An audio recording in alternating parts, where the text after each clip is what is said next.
Licence లేకుండా వాహనం నడుపుతున్నారా? అయితే మీ జేబులోంచి 5,000 రూపాయలు ఫైన్ కి పోయినట్టే.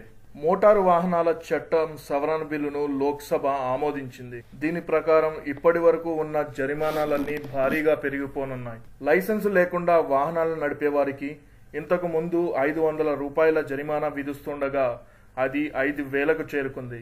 అలాగే డ్రంక్ అండ్ డ్రైవింగ్ కు గతంలో 2,000 రూపాయల జరిమానా విధిస్తే ఇప్పుడు అది 10,000 రూపాయలకు పెరిగింది.